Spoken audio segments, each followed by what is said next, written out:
moveset over Zelda's players could hear Zelda sing her lullaby. It's unused by both Zelda and Lana and can only be accessed through the glitch.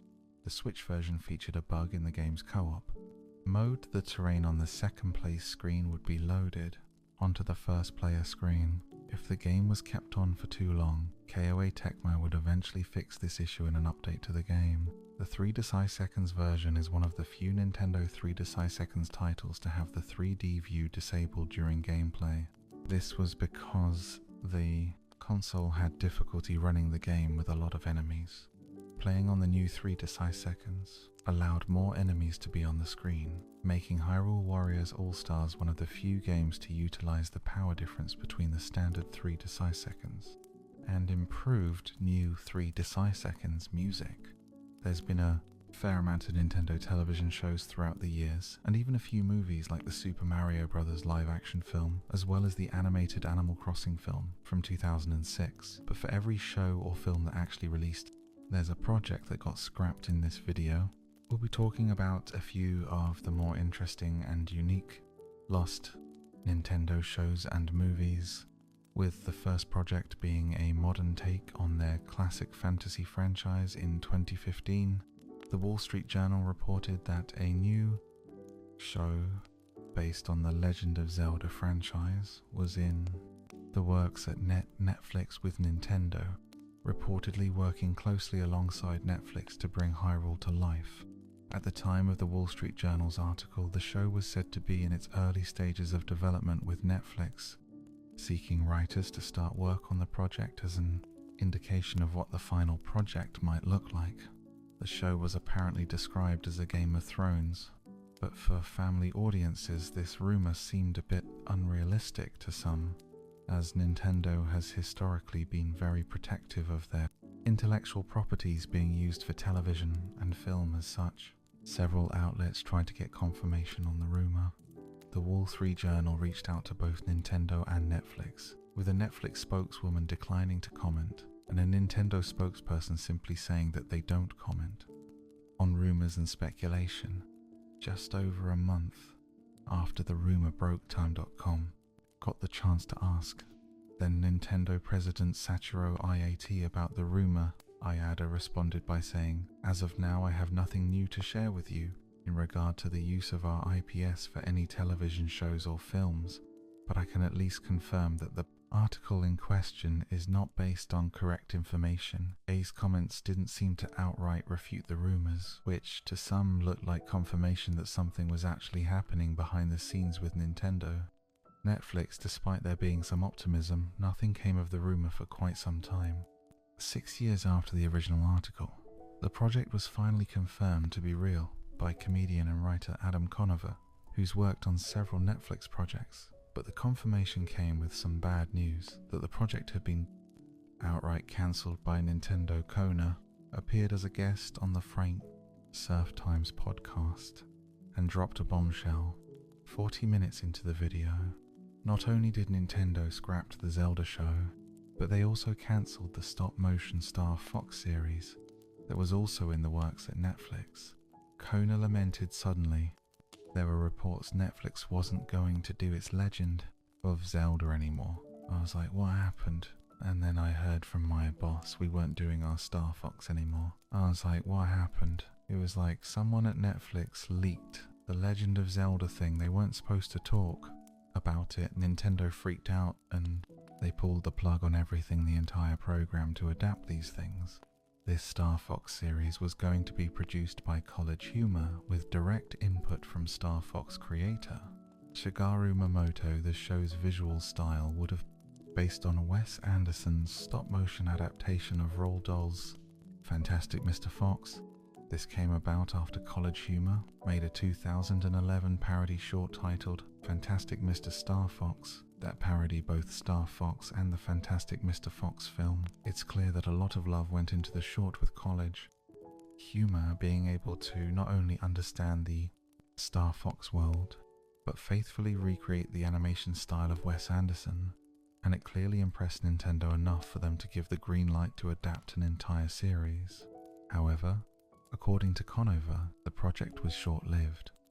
and was unfortunately cancelled along with the live-action Zelda series. There's been no official word on whether Nintendo actually pulled the plug on these shows due to a leak, but it does roughly line up with their past behaviour in September 2017. The Mario and Luigi Superstar Saga 3 Deciseconds remake leaked online several weeks ahead of its official launch due to an online influencer. In response, Nintendo heavily scaled back the amount of outlets and influencers who were given early copies of Nintendo games to review. Yeah, that would really suck for anyone. One who that happened to. The general consensus at the time was that this was an overreaction by Nintendo, as not only did Nintendo know exactly who leaked their game, but their retaliation disproportionately affected small reviewers in websites that had nothing to do with the leak. Likewise, the Netflix projects being cancelled seemed like an overreaction to the crews making the shows after all. If all the leak did was confirm that the project existed, it's hardly a major spoiler. However, to give some credit to Nintendo, if the leak did come from a source at Netflix, it's understandable that they might want to distance themselves from a company they feel has shown unprofessional behaviour and is incapable of protecting sensitive information. But some projects we're covering didn't even make it this far into production. In 2013, news broke that a few years earlier, a fairly established animation studio attempted to get approval to produce a CG Zelda film. The pitch in question was put forward by Imagi Animation Studios, who might sound familiar to you if you're a fan of TMNT. Although the studio was formed in 2008, its first major project wasn't until 2007 with TMNT, which they produced themselves over the course of 2 years. And it seems that after TMNT, Imagi jumped straight into this Zelda pitch, which was produced in early 2007. It was supervised and edited by Imagi animator Adam Holmes, who is actually the reason anyone knows about this pitch in the first place. Holmes posted the pitch video to his portfolio website for all to see. In the pitch, Zelda is hunted down and ambushed by Ganon's forces. This leads to Link saving her from Ganon's grunts, but results in Ganon confronting them directly himself.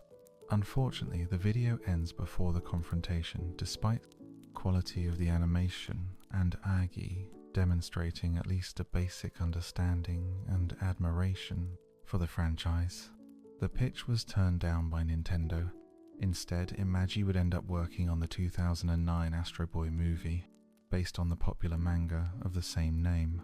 But unfortunately, Astro Boy had a disappointing performance at the box office, reportedly only making $42 million despite having a budget of $65 million. We'd like to say that ARG's luck changed after Astro Boy, but this was followed by several more cancelled projects, and the studio hasn't released a movie since. Did you know during development of A Link to the Past, Shigeru Miyamoto wanted to include a party of characters like in Final Fantasy or Dragon Quest? In a publicized discussion between Miyamoto and Dragon Quest creator Yuji Horii Miyamoto revealed, "Ever since I started making the first game in the series, I've been saying that the third Zelda will feature a party one that consists of the protagonist, who's a mix between an elf and a fighter, a magic user and a girl.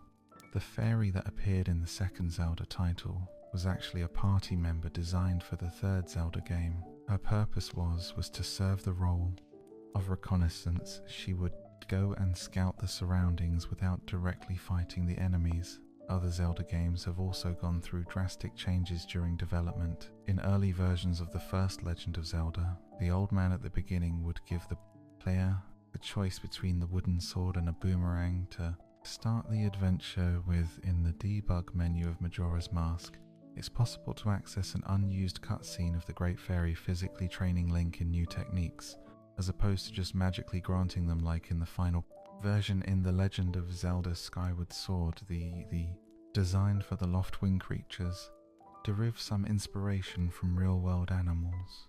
The large eyes and thick beaks of the Loftwings are taken from the Baal and Isps, Rex, or the shoe-billed store. The shoe-billed species lives in tropical East Africa in large swamps from Sudan to Zomia.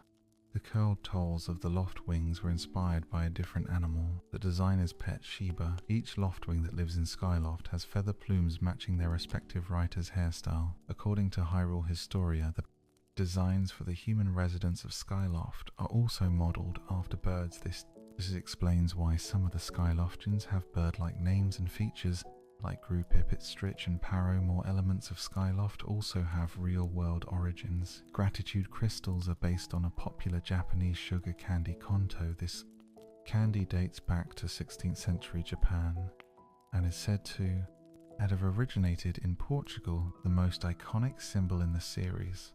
The Triforce shares the same design as an ancient Japanese symbol called Mitsuro, or 3 scales. It's thought that the symbol dates back to the family crest of the Hojo clan, who were a major political power in 12th and 13th century Japan today. The 3-scale symbol is also widely recognized as the logo of an energy corporation called Mitsuro. The 7th dungeon in Twilight Princess City in the Sky has been noted by fans for its uncanny similarity to a piece called Another World by MC Ear. 1997 film. The Titanic. While helping Skipper get his ship back, Link will find himself inside of Skipper's home on the wall. There's a series of photos of Skipper and his crew on the boat. One of these pictures is of Skipper holding another robot over the front of the 1997 film The Titanic. While helping Skipper get his ship back, Link will find himself inside of Skipper's home on the wall. There's a series of photos of Skipper and his crew on the boat. One of these pictures is of Skipper holding another robot over the front of the ship, just like in the iconic scene from the Titanic. In The Legend of Zelda, Link's awakening, the lonely letter writer Mr. Wright is based on the advisor character, Dr. Wright from SimCity. Doctor from SimCity is in turn based on the creator of SimCity, Will Wright. The theme that plays in Mr. Wright's house is Dr. Wright's theme from the SNES Port of Sim Music City. The Legend of Zelda Wind Waker has a very subtle reference to Pikmin on the northern, eastern and southern triangle islands before Link places the pearls of the goddesses on the respective shrines. The true goddess statues are enclosed in an outer shell. New Shell has a crack where a mouth would be resembling the blue Pikmin Far. Or statue has ears like the yellow Pikmin, and D's statue has a nose like a red Pikmin. There is another reference, also called Puff Stool, and sprays the Pikmin with spores. It's interesting to note that in the Minish Cap, the Puff Stools are only found when Link is tiny, like in Pikmin where the entire game takes place on a microscopic level. 2 enemies do, however, have different, also called Puffstool, and sprays the Pikmin with spores. It's interesting to note that in the Minish Cap, the Puffstools are only found when Link is tiny, like in Pikmin where the entire game takes place on a microscopic level. The 2 enemies do, however, have different names in the Japanese version, so it's not certain if this was intended to be a reference by the game's music developers. 2 Philips CDI games, Link the Faces of Evil and Zelda the Wand of Gamelon, are widely considered failures by critics and fans alike. Many people assumed that Nintendo had absolutely no involvement in the development of these games, but this isn't true. The development team had to submit design, documents and character sketches to Nintendo for approval when asked about the CDI Zelda games. Series director Eiji Aonuma could barely remember them and had to be reminded of how poor they were. According to Dale Desiron, former manager of the development team that created the games, the low quality of the CDI titles was due to tight budgets and the fact that the Philips CDI was never intended to be a video game console. In an interview on Hardcore Gaming 101, Deshiron stated it was dreadfully slow and severely limited what was possible. If you look at the SID scrolling in Link or Zelda, you'll see that you can only scroll about 2 or 2.5 screens horizontally. This was dictated by the video memory available. It was just obviously not a game system, and Philips was actually very clear in telling us that they didn't believe the market for this device was games. The Zelda CDI projects were given a budget of around $600. Zero. A 1-year deadline, and the Philips publishing branch expected the games to contain full motion video to cut cost on the animation. Around half a dozen amateur animators from Eastern Europe were given work visas to create the sequence. They lived in Massachusetts for 6 months and drew every frame of animation for the games by hand. The resulting product has become the subject of endless criticism by fans of the series AG Aeon. Numa's only public comment on these games was a chuckle followed by, "I don't know that those really fit in the Zelda music franchise, did you know?" The original designs for The Legend of Zelda Genin was referred to as Bull Demon King, and Heiki Heiki comes from the Japanese translation of the 16th century Chinese novel Journey to the West. The name is derived from the immortal character Chokai. In the novel, Chokai was banished from heaven and transformed into a hideous half-human, half-pig monster, which likely inspired Ganon's appearance. The name Ganon is of Irish origin and means fair-skinned or fair-haired.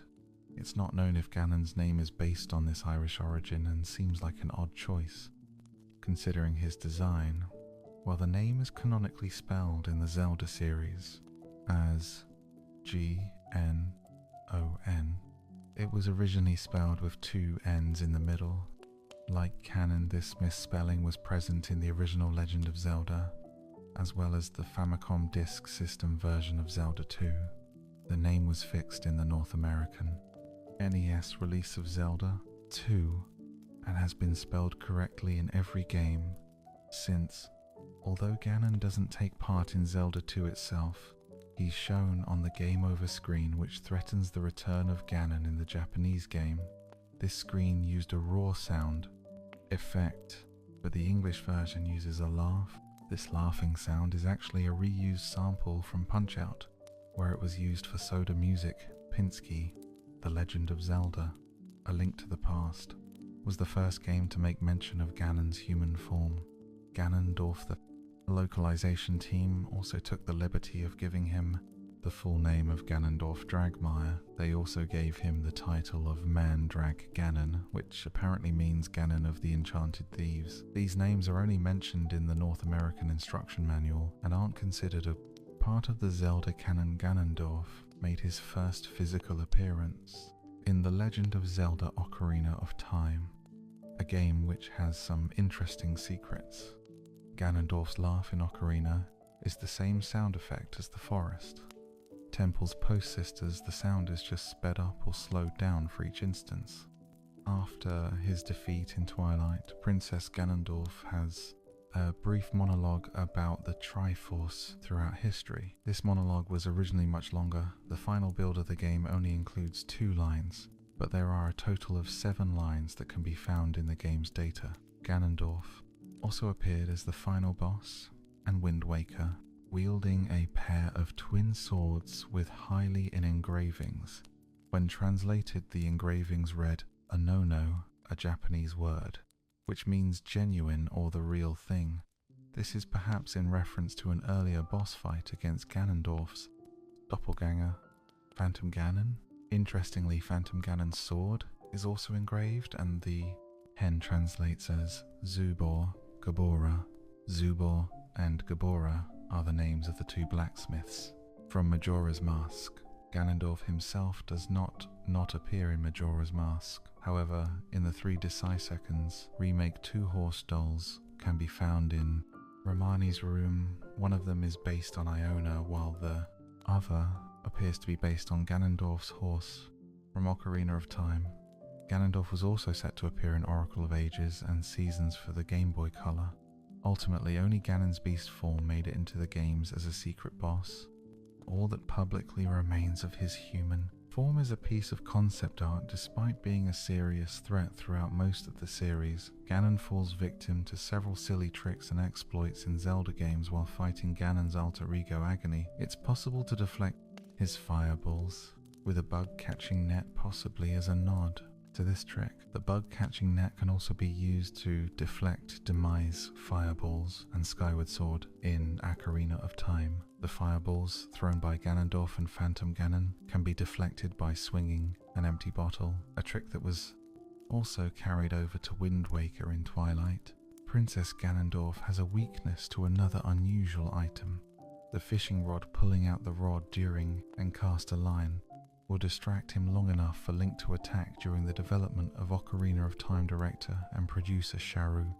Miyamoto had no idea how large they'd be able to make the game's world. In an NADA Asks interview, Miyamoto explained that in order to conserve memory, he initially planned the entire game to be set within Ganon's castle. The castle would serve as a hub world to enter other areas, much like Princess Peach's castle in Super Mario 64.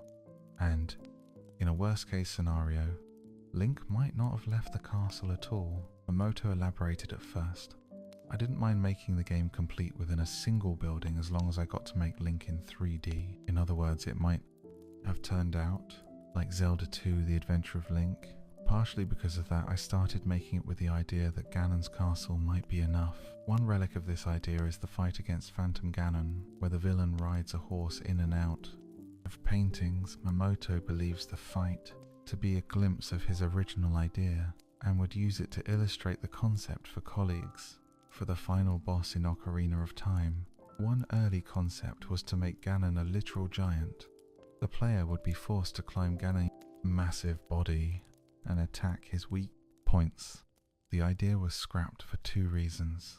The Nintendo 64's limited power would have struggled to render the villain. Ganon would also be so large that it'd be impossible for players to see his whole body. However, this unused concept of fighting a giant enemy and scaling its body was brought back for Super Mario Galaxy. The idea was repurposed and led to the creation of the boss meal leg. Ganon has made several appearances outside of the Zelda games. One franchise is the Super Smash Bros. Series, where Ganondorf was actually a last-second addition to Melee, according to series creator Masahiro Sakurai. Ganondorf was a very lucky character to get in. To be honest, I had no plans to bring Ganondorf to Smash, but because of his various convenient circumstances, he was able to join the fight. I received his model, and his traits were very clearly defined. The body proportions matched Captain Falcon, and above else, his popularity was high. Ganon also made a cameo appearance in the Animal Crossing New Leaf update. Ganon's birthday in New Leaf is the 2nd of February. This is the day The Legend of Zelda was first released in Japan back in 1986. These games demonstrated that there's no reason to dismiss 2D as a viable option for creating engrossing experiences, even if those experiences take place on a 240x 160 pixel screen. We'll be talking about these titles and a few more in this episode, but let's start off with the popular GBA Dragon Ball Z title. While it's considered to be quite a popular game among Dragon Ball fans, that doesn't stop mistakes cropping up in the GBA RPG Dragon Ball Z, The Legacy of Goku. As a result of the game's somewhat rocky development, it's unsurprising that there were a few issues with the game. One of these involves the player's movement.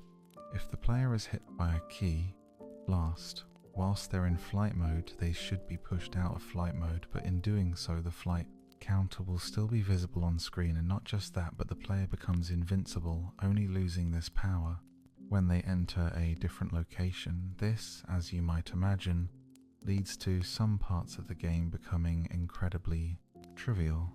Another mistake to do with locations occurs in the northwest section of the map where the Ginyu Force res.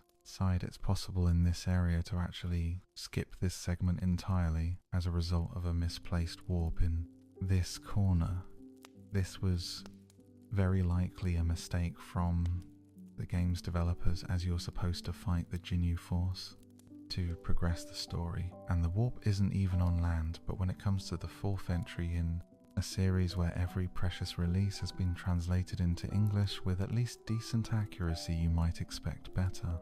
With this next title, Mega Man Battle Network 4 Red Sunday and Blue Moon are now infamous for their lack of Polish when it comes to their in-game dialogue, not just because of its wide array of grammatical errors, but Also, due to a good number of obvious spelling mistakes throughout the game, characters will refer to multiple viruses as viruses or viruses is instead of a virus or viruses are.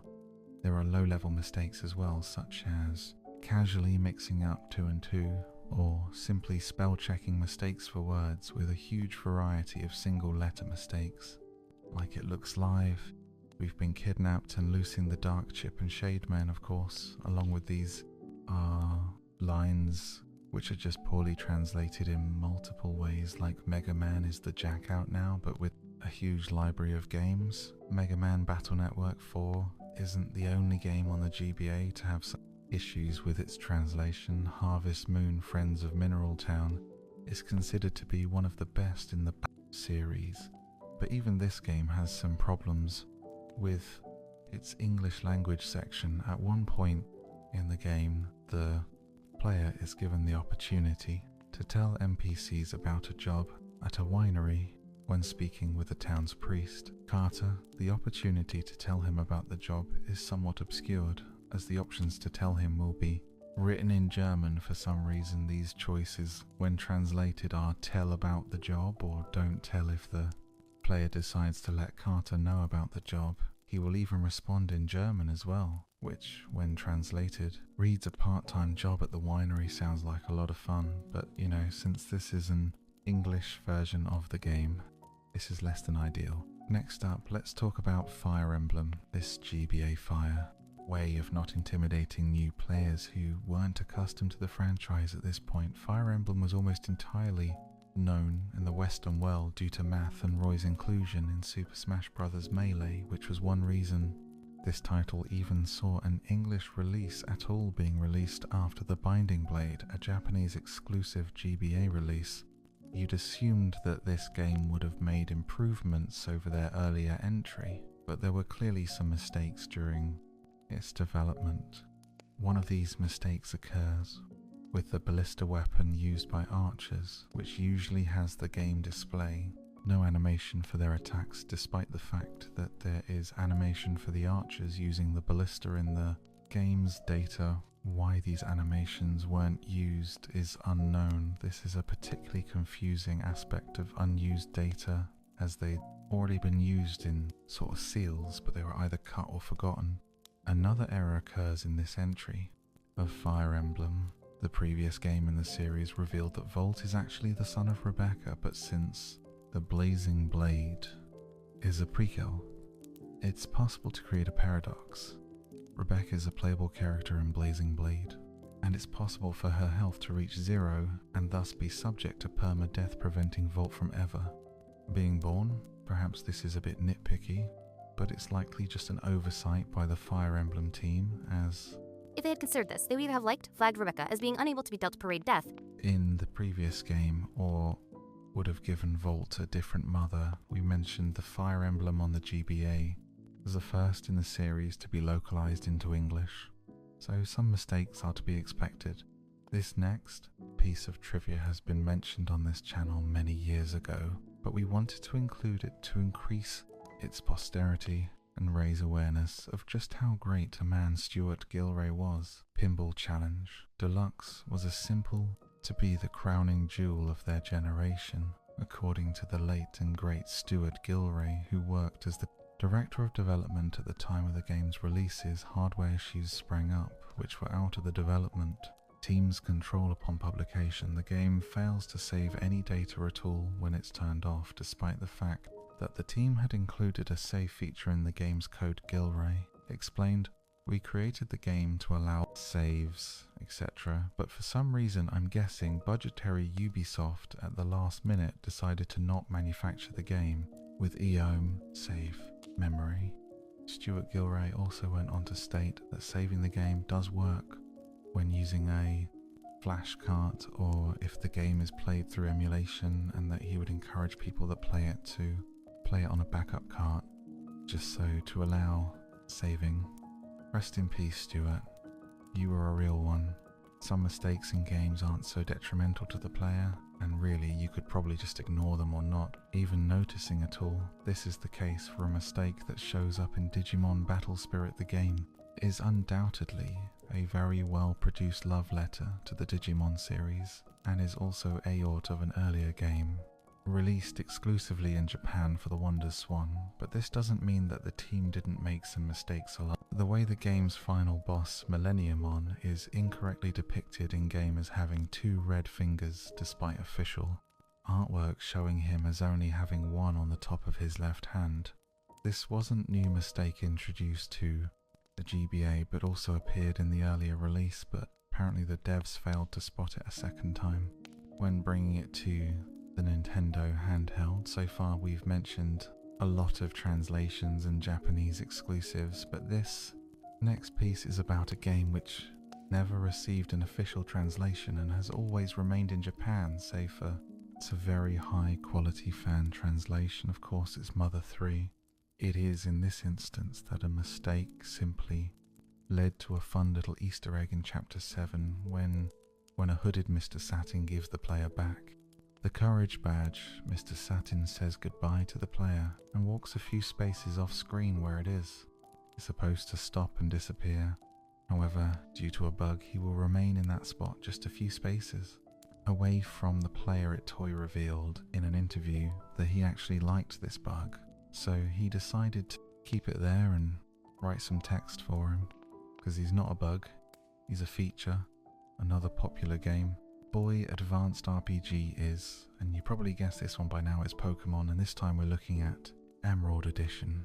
This mistake is a bit of a doozy one, which really can ruin your day, but in all likelihood will never happen unless you go out of your way to do it to yourself through taking a series of complex and absurd steps.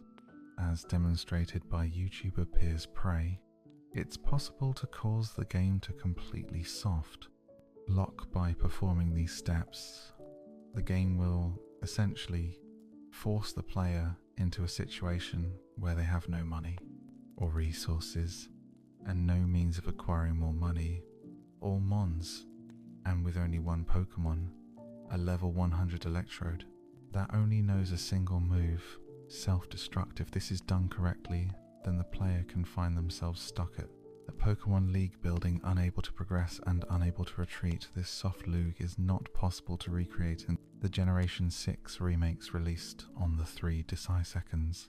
However, not that it would be much consolation if you managed to get yourself stuck on the GBA title.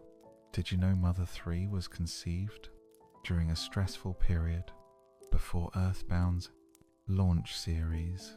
Creator Shigasa Toy believed that most RPGs were structured like road trip movies and wanted to switch up the formula and set a game in a single town that changes over time. A toy's first idea for a protagonist was a detective who'd solve crimes while living above a supermarket. The character would attempt to solve a murder, but could only progress by building relationships with the town's people. Because of this, a toy prized minor details. For example, a woman hanging out washing would be seen wearing clean clothes the next day. Shir Mamoto compared the concept to that of Majora's Mask, which used a similar mechanic.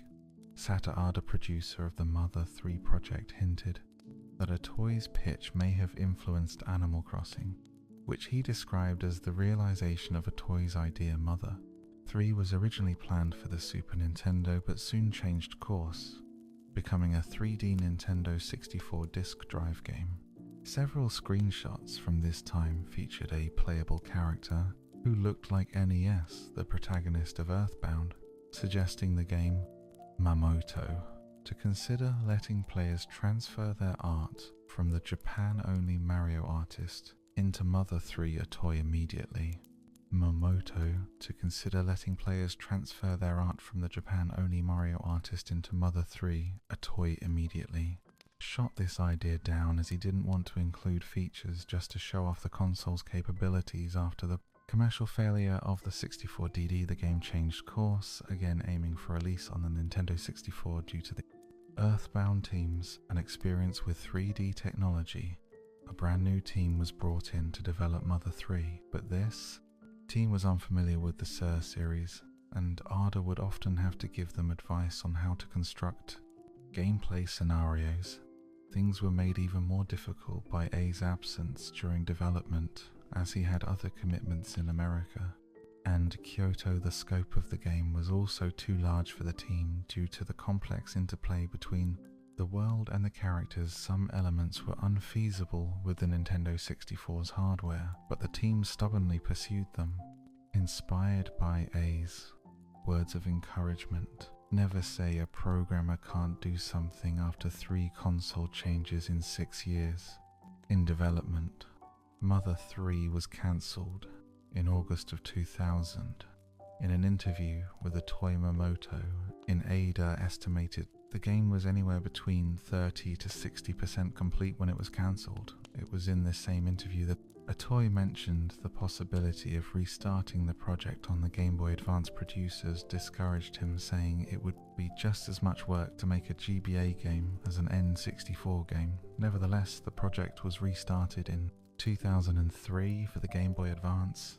A compilation game called Mother 1+2 was also released as a refresher for the franchise, and a commercial for the game ended with the message confirming Mother 3 was back in.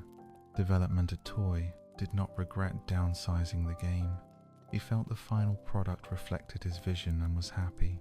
But that didn't go with the 3D look, as pixel art went hand in hand with the series. Wood and metal were meshed together in Mother 3's logo to reflect the game's themes of inclusiveness. Another reason was to create an uneasy due deposition between the natural world and the modern world, a key theme in the game. He would also reflect the game's chimera enemies, which are separate creatures combined into one. A toy compared these creatures to Sid's toys in Toy Story, who were spliced together from different parts. In fact, while the game was in development for the 64DD, a toy considered using Chimera Forest as a subtitle. This was not used in the final release, as the team didn't want to influence how players imagined the world before they played the game. The Magypsy character was created in response to what a toy referred to as the more macho story in Mother 3, which is focused on conflict. The Magypsies, who find themselves in the middle of the conflict, are androgynous and have accepted that they will eventually die by blending masculine and feminine traits into refusal of power. The Magypsies balance out the more masculine nature of power. The story, the Magypsies, fit perfectly with the toy's perception of Mother as a more feminine RPG franchise.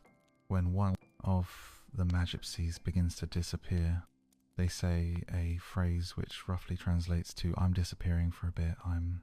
Okay though, this is a reference to the official slogan a toy wrote for the 1989 film Kiki's Delivery Service. Refused. The reference were not written by a toy himself. The character Duster also has interesting inspirations and was given. Refused. The reference were not written by a toy himself. The character Duster also has interesting inspirations and was given. A limp because of the game's theme of inclusivity. A toy reasoned that handicapped people should be as much a part of the world of Mother 3 as they are a part of ours. In Mother 3, the player saves by talking to save frogs. In contrast with past games in the series where players called their father, this was a decision made with some hesitance, as the team were worried that fans wouldn't like the change. Frogs were specifically chosen because of their peculiar nature. The toy thought that an animal like a dog wouldn't stand out enough to seem important. The decision was also influenced by the song Forakaru, which translates roughly to "if you turn around frog." The song was written by a toy and performed by the Japanese pop singer Aiko Yano. The lyrics portray an optimistic frog who, in spite of its own trivial nature, encourages people not to be dejected by their failure. In a similar vein, the game Save Frogs are seen after the player dies. There's an incognite Mr. Saturn in the game who, after bidding the player farewell, is revealed to have walked just slightly off screen. This was originally just a bug but was kept in the game as a toy found it funny. The area Tan Island was also inspired by American television series like Lost and Twin Peaks. However, these areas had to be toned down because the toy was made so uneasy by his initial draft. Mother 3's soundtrack was composed by Shogo Sakai. After the composers of the first two games were unavailable due to other commitments, the length of Mother 3 soundtrack, which is comprised of 250 songs across 6 hours of music, needed a composer who could devote their full attention to the project. The composer was also required to be familiar with the game, and its theme Sky was an obvious choice due to his enthusiasm for the material. The game's main theme, called the Love Theme, was composed very late in development and didn't even exist in December 2005, 4 months before the game's release. The Pigmask Army's theme was to be used in its place. Up until that point, the team decided that a new theme should be composed because of an unspecified scene of extreme importance, which required a greater emotional impact than the planned composition. Could provide 8 melodies from Earthbound. Beginnings became a popular song in Japan, even appearing in elementary school textbooks as a result. A toy imagined a beginner being able to easily play Mother 3's Love Theme on piano. To achieve this, he specified that the theme should be easy to both hum and play on piano using only a single finger. Sakai was evidently prepared for such an order, as despite the late request in a toy stipulation, he was able to produce the Love Theme almost immediately. The sample that plays during both the game's NAM selection screens is actually taken from a toy himself. It was recorded without his knowledge by Earthbound composer Hirokazu Tanaka. According to a toy, Tanaka tricked him into saying the phrase and recorded it with a hidden tape recorder. There are many nods and references to other compositions in Mother 3's soundtrack. The music that plays during Leader's story is called Leader's Gyal. The song is not an original composition, but is actually an adaptation of Jim Yup No. 1 by Eric Satie. Additionally, the song Ode to Ancestors' 8th movement is a medley of classical musical pieces, including pieces from Beethoven, Bach and George Frederick Condell. The intro to Mr. Baddy Twist is a reference to the iconic theme music from the 1960s Batman television series 16 Melodies. As the name suggests, contains the melodies from both renditions of 8 melodies from Earthbound Beginnings and Earthbound respectively. The love theme from Other 3 is also incorporated into the song Vera. Themes in the game also include the distinctive sliding synth sample featured in Earthbound, and while not a composition, the enemy called Gently Weeping Guitar continues the Mother series' tradition of Beatles references, this time to their song While My Guitar Gently Weeps. As expected from its long development cycle, content was cut from Mother 3. It seems that the player was planned to fight the Green Dragos at some point in the game. In the fight, the Drago refuses to attack the player, instead confiding in you and making you cry. This may suggest that the battle was to have a tragic tone, with the player being forced to fight the Drago against both of their wills. Seems that this battle was also related to the Frozen Drago and the Chimera Lab, as the Drago drops the Chimera Lab map once defeated. Many of the bosses have unused battle sprites showing them from behind. In the final game, bosses cannot be approached from behind, meaning that it's impossible to see these sprites. There are also unused animations for the Masked Man, showing him exploding, levitating, firing his arm, canon and being repaired. Although the Mother series has a cult following in the West, Mother 3 has yet to be officially released outside of Japan. It was, however, unofficially translated by Clyde Tomato Mandolin, a professional games translator who has unofficially translated many Japan-only games such as Bahamut Lagoon and Star Ocean. The translation quickly passed 100,000 downloads upon its release, and Mandolin stresses the translation was done out of love rather than to compete with Nintendo. Despite its lack of a Western release, the game was re-released on the Japanese Virtual Console In December of 2015, rumours arose in February 2016 that the Virtual Console port of Mother 3 would finally re-release to Western audiences. The rumours surfaced in the wake of both the Japanese porting of Mother 3 and the release of Earthbound Beginnings in 2015, 26 years after the game's release on the Famicom. It has to be noted, however, that while Earthbound Beginnings ROM was completed but never released, no official translation effort has ever been known to exist for Mother 3.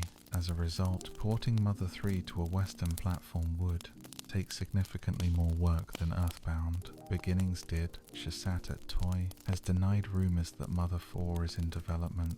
At Toy was inspired to create the series by his young daughter, whom he was unable to see as often as he would have liked due to divorce issues. Now that his daughter is grown up, he feels no more reason to continue creating Mother games. The Toy also compared his experience to that of a pop star who, as a professional, is forced to keep making albums even if they run out of ideas. A Toy said he was relieved making games was not his job. If it were, he would have to keep making sequels for more cynical reasons. A Toy comically said, "Doing things like that for fun has ended for me. If I were to try just to do it now, it would be something I'd had to force. That would be awful for my sphincter did." You know, prior to working on the Golden Sunday series, developer Camelot made several other RPGs. Most famously, they heavily impacted the Shining Force series. Camelot would go on to develop another RPG called Beyond the Beyond for the original PlayStation. While it was notable at the time for being the first traditional Japanese RPG available for the PS1 in the West, it was widely panned upon release. Reviewers criticized the game's length, pacing difficulty, and overabundance of random encounters. Despite this, Beyond the Beyond was something of a spiritual predecessor to Golden Sunday. Several features that make Golden Sunday a rousing success, such as its combat and the pseudo 3D battle screens, made their first appearance in Beyond the Beyond. Golden Sunday had a very long development cycle for a Game Boy Advance title, being in production for almost 18 months. By comparison, handheld games of the time were generally expected to be completed in under a year. The length of the project was mostly due to Golden Sunday and its sequel, The Lost Age, originally being planned as... Wow, this Pokémon lore is way darker than I ever expected. Some of these stories are straight up creepy, but it adds such a fascinating layer to the Pokémon universe. Can't believe how deep and unsettling some of these tales go. Single Game Boy Advance cartridge to hold in order to justify splitting the story in half. The Lost Age was made to follow characters who were the antagonist in the first game, a concept the studio had utilized before. In an interview on Nintendo World Report, Hiroyuki Takahashi and his brother Shugo Takahashi stated, "Originally we had made a game called Shining Force 3, and it was popular here in the United States. In that game you had the ability to play as both good side and the bad side, and that seemed to be a really nice way for the players to understand the entire setting and a good way to convey information in story. And so when we were doing Golden Sunday, we again thought, well, we could expand upon that. Golden Sun's initial design documents outlined as a Nintendo 64 game development. Started very late in the N64's life cycle, however, and the project was moved over to the Game Boy Advance. This actually helped the game in the end, as it released very early in the Game Boy Advance's life and became the first major RPG hit on the system. Conversely, the third game in the series, Dark Dawn, was released late in the DS's life, 7 years after the release of The Lost Age. The long wait for sequel was a source of much frustration for fans, even prompting some to make hoaxes of it, hoaxes of it, hoaxes of it, hoaxes of it, hoaxes of it, hoaxes.